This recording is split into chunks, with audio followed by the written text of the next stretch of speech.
عقل حیران ہے کہ وہ زمانے کو موجود کہے یا معدوم کہے۔ معدوم اس لیے نہیں کہہ سکتی کہ زمانے میں سال ہے، مہینہ ہے، ہفتہ ہے، دن ہے، گھنٹے ہیں۔ سال، مہینے، ہفتہ، دن، گھنٹے، زمانہ ان پر مشتمل ہوتا ہے، اور زمانہ ظاہر ہے کہ کم اور زیادہ ہوتا رہتا ہے۔ جو چیز اس طرح ہو وہ معدوم نہیں ہو سکتی، اور موجود اس لیے نہیں کہا جا سکتا کہ زمانہ یا تو پاسٹ ہوگا یعنی ماضی ہوگا یا مستقبل ہوگا۔ یاد رکھیں کہ ماضی گزر چکا ہے، موجود نہیں ہے، اور مستقبل ابھی آیا نہیں، وہ بھی موجود نہیں۔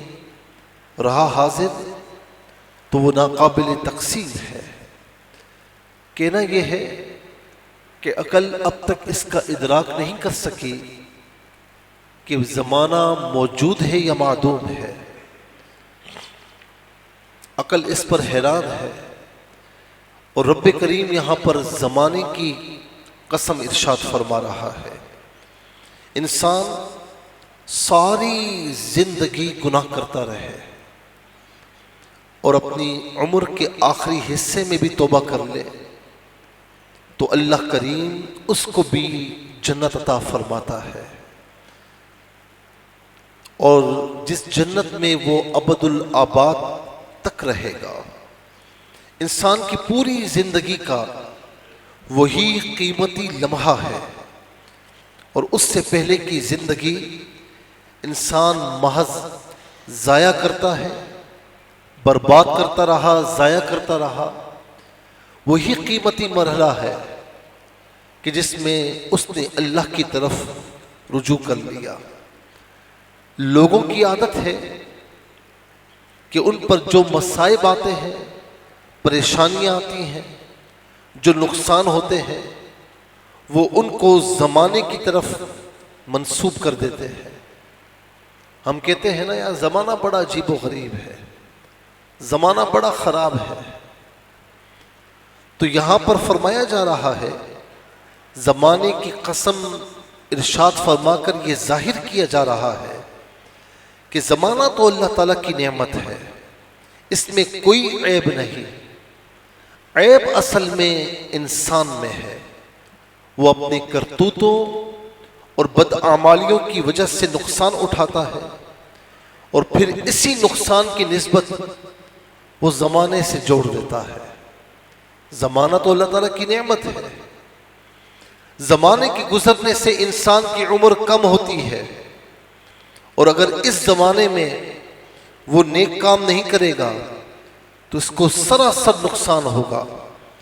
اس کے لیے اللہ تعالیٰ نے زمانے کی قسم ارشاد فرما کر گویا کہ ظاہر فرمایا کہ بے شک سارے انسان خسارے میں ہیں، نقصان میں ہیں، سوائے ان لوگوں کے جو ایمان لائے اور جنہوں نے نیک کام کیے۔ العصر کی تفسیر میں کئی اقوال ہیں۔ ایک روایت یہ ہے عصر سے مراد دہر اور زمانہ، اس سے تمام زمانہ مراد ہے۔ حسن بصری رحمۃ اللہ تعالی علیہ فرماتے ہیں کہ اس سے مراد دن اور رات ہے،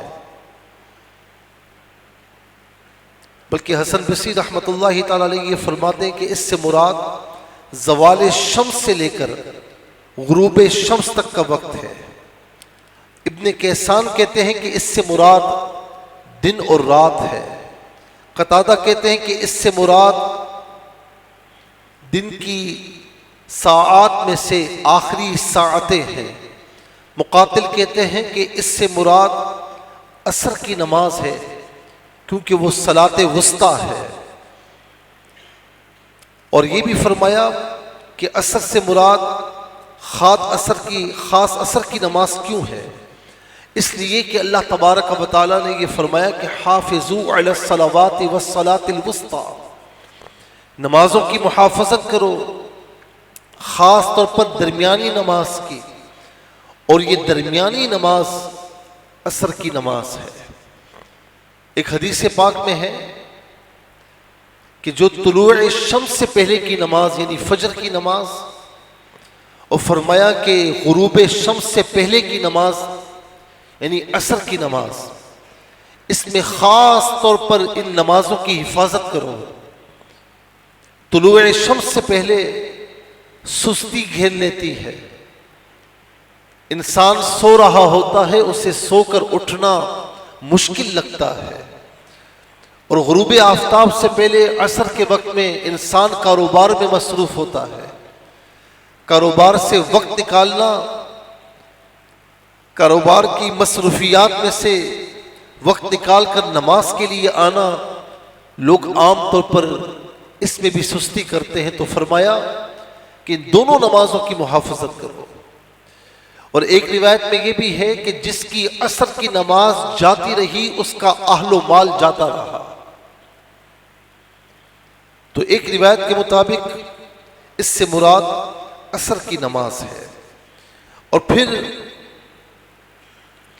اس سے مراد یہ بھی فرمایا گیا کہ عصر سے مراد خاص زمانہ مصطفیٰ مراد ہے، کیونکہ تمام زمانوں میں جو زمانہ مصطفیٰ ہے، نبی علیہ السلام کا زمانہ ہے، یہ بڑا خاص زمانہ ہے، اور رب کریم کی عادت کریمہ ہے کہ ذرا سا غور فرمائیں، لا اقسم بہذا البلد وانت حل بہذا البلد، جس شہر میں میرے نبی علیہ السلام تشریف فرما ہے، رب کریم اسی قسم ارشاد فرماتا ہے، لعمرک، تیری زندگی کی قسم ہے، میرے مصطفیٰ کی زندگی کی قسم ارشاد فرماتا ہے، والضحیٰ واللیل اذا سجا، میرے مصطفیٰ علیہ السلام کے چہرہ انور اور آپ کی چھا جانے والی زلفہائے معمبرہ کی قسم ارشاد فرماتا ہے۔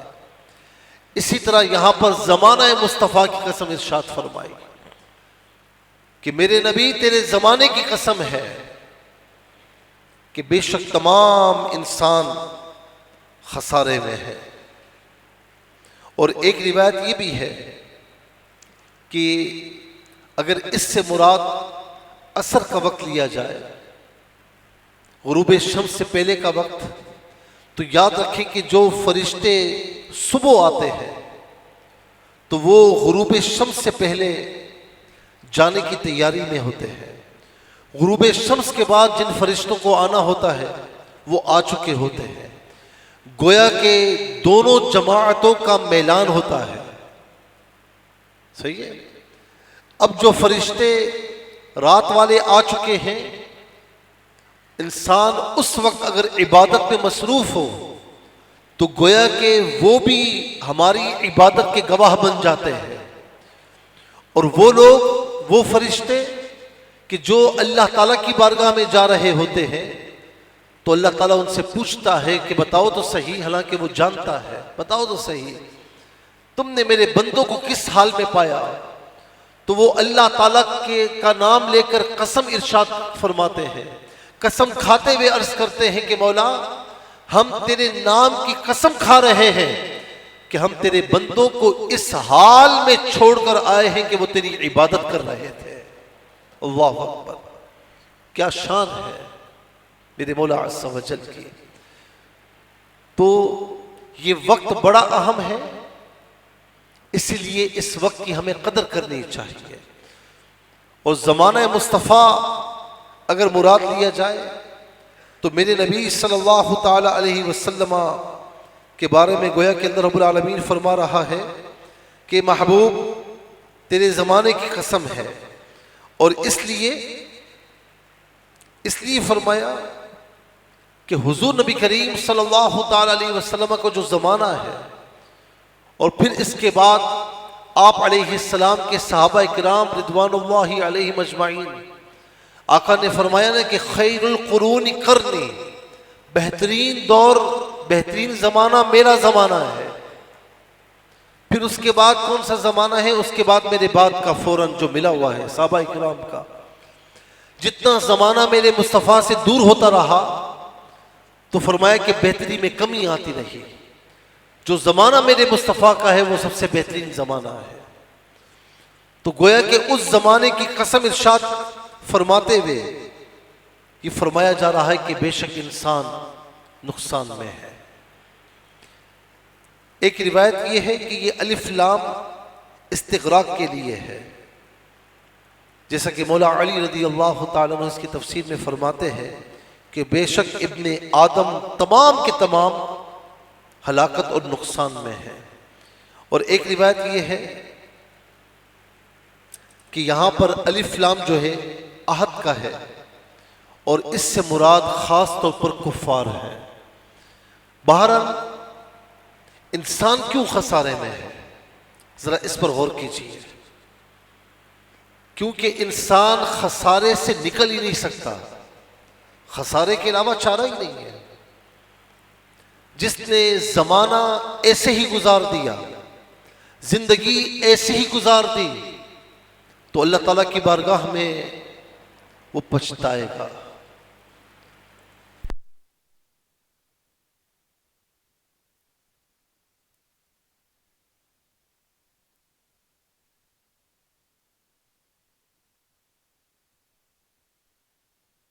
پچھتائے گا. تو کیا مطلب ہوا کہ خسارے میں ہے؟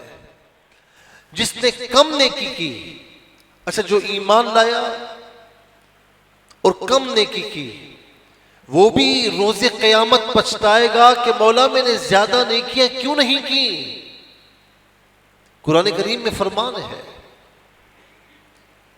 کہ فَيَقُولَ رَبِّ لَوْلَا أَخَّرْتَنِي إِلَىٰ أَجَلٍ قَرِيبٍ فَأَصَّدَّقَ وَأَكُن مِّنَ الصَّالِحِينَ. مولا تھوڑی مہلت دے دے، میں کچھ نیک کام کر لوں، صدقات خیرات کروں، نیک کام کروں، صالحین میں سے ہو جاؤں. اس وقت کوئی مہلت نہیں دی جائے گی.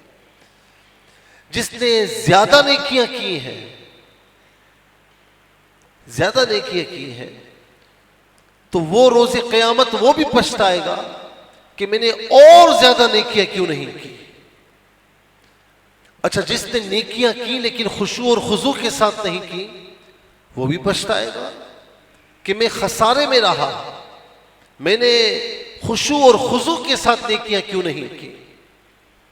اچھا جس نے خشوع اور خضوع کے ساتھ نیکیاں کی تو وہ بھی پچھتائے گا کہ مولا میں نے اعلیٰ خشوع اور خضوع کے ساتھ نیکیاں کیوں نہیں کی، تاکہ میں انبیاء کی پیروی کرتا، تیرے نیک بندوں کی پیروی کرتا. جتنا خشوع اور خضوع بڑھتا رہے گا وہ اللہ تعالیٰ سے قریب ہوتا رہے گا. تو لہذا پچھتاوا تو ہر حال میں ہے، لیکن ان کے لیے پچھتاوا کم ہے کہ جس نے زندگی کو برباد نہیں کیا، زندگی کے ہر لمحے کو اللہ تعالیٰ کی یاد سے جوڑتا رہا، اللہ تعالیٰ کی عبادت سے جوڑتا رہا. ایک مشہور مفسر ہے، یہ سورہ عصر وہ پڑھتے رہے. حالانکہ مفسر کتنا صاحب علم ہوتا ہے، اور کہا جاتا ہے کہ یہ امام رازی کے بارے میں ہے رحمت اللہ تعالیٰ علیہ. وہ کہتے ہیں کہ میں نے سورہ عصر کی تفسیر ایک برف والے سے سیکھی ہے. کہا گیا حضور برف والے سے کیسے سیکھی؟ کہا ہاں، وہ برف بیچ رہا تھا اور چلا چلا کر کہہ رہا تھا کہ لوگوں مجھ سے برف خرید لو، یہ پگھل رہی ہے، میری پوری موڑی یہی ہے، میری کل متاع یہی ہے، لوگوں خرید لو. اگر یہ پگھل گئی تو میری ساری متاع، میرا سارا مال جاتا رہے گا. کہاں میں سمجھ گیا یہ جو زندگی ہے نا یہ تیزی کے ساتھ گزر رہی ہے، تیزی کے ساتھ گزر رہی ہے. ہم اپنی گھڑی کو روک تو سکتے ہیں لیکن وقت کو روک نہیں سکتے. ہر آنے والا دن ہماری زندگی کو گھٹا رہا ہے، ہماری زندگی کم سے کم ہو رہی ہے. گویا کہ ہمارا جو راس المال ہے، جسے ہم اصل موڑی کہتے ہیں نا، وہ ضائع ہوتا جا رہا ہے. لہٰذا اسے ضائع نہ کریں. یہ وقت پگھل رہا ہے. کہتے ہیں کہ وقت کی جو قدر کرتا ہے وقت اس کی قدر کرتا ہے، جو وقت کی قدر نہیں کرتا تو وقت اس سے تباہ و برباد کر دیتا ہے۔ تو اسی لیے فرماتے ہیں کہ میں نے سورہ عصر کی تفسیر برف والے سے سیکھی ہے، اس نے مجھے سمجھایا کہ سورہ عصر میں اصل میں کیا کہا جا رہا ہے۔ اِلَّا الَّذِينَ آمَنُوا وَعَمِلُوا الصَّالِحَاتِ، مگر وہ لوگ خسارے میں نہیں ہیں کہ جو ایمان لائے اور جنہوں نے اعمال صالحہ کیے۔ ایمان لائے بہت اچھی بات ہے، لیکن ایمان لانے کے بعد ذمہ داریاں ختم نہیں ہو جاتی، اعمال صالحہ بھی کرنے ہیں، اعمال صالحہ بھی کرنے ہیں۔ شب معراج حضور نبی کریم علیہ السلام کی جب ملاقات ابراہیم علیہ السلام سے ہوئی تو ابراہیم علیہ السلام نے عرض کی، یا رسول اللہ اپنی امت کو میرا سلام پیش کیجئے گا اور کہیے گا اپنی امت سے کہیے گا کہ جنت کی سرزمین خالی ہے، اس کو سرسبز و شاداب کیجئے، اس میں باغات لگوائیے، اس میں محلات تعمیر کیجئے۔ وہ کیسے ہوں گے؟ فرمایا کہ تمہاری نیکیوں کے ذریعے ہوں گے، تمہاری عبادات کے ذریعے ہوں گے۔ اور کلمات بھی پتہ ہے کہ سبحان اللہ والحمدللہ ولا الہ الا اللہ واللہ اکبر، فرمایا یہ پڑھتے جاؤ اور جنت میں جنت کو زرخیز سرسبز و شاداب بناتے جاؤ، وہاں پر باغات لگاتے جاؤ۔ تو صرف ایمان لانا کافی نہیں ہے، ایمان کے بعد اعمال صالحہ بھی کرنے ہیں۔ اعمال صالحہ کرنے میں پھر بیٹھ نہیں جانا، اگر آپ بیٹھ گئے تو یہ آگے نیکی کیسے پھیلے گی، یہ آگے عبادتیں کیسے پروان چڑھیں گی؟ تو پھر کیا فرمایا؟ وَتَوَاصَوْا بِالْحَقِّ، یہ باغ کیسے پھلے گا پھولے گا؟ فرمایا وہ اس طرح کہ تم حق کی وصیت کرتے رہنا۔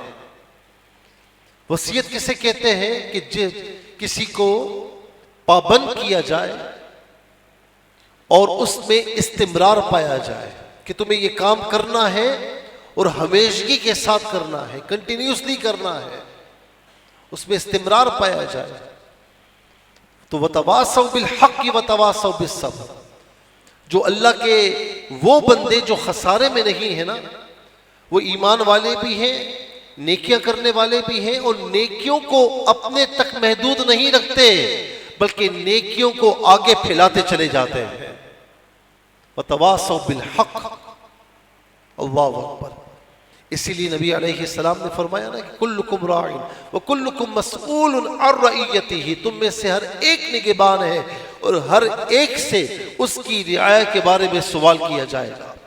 کوئی ملک کا حاکم ہے تو ملک کی رعایت کے بارے میں سوال اس سے ہوگا، کوئی صوبے کا، شہر کا، علاقے کا حاکم ہے، ہر حاکم سے اس کی رعایت کے بارے میں سوال کیا جائے گا۔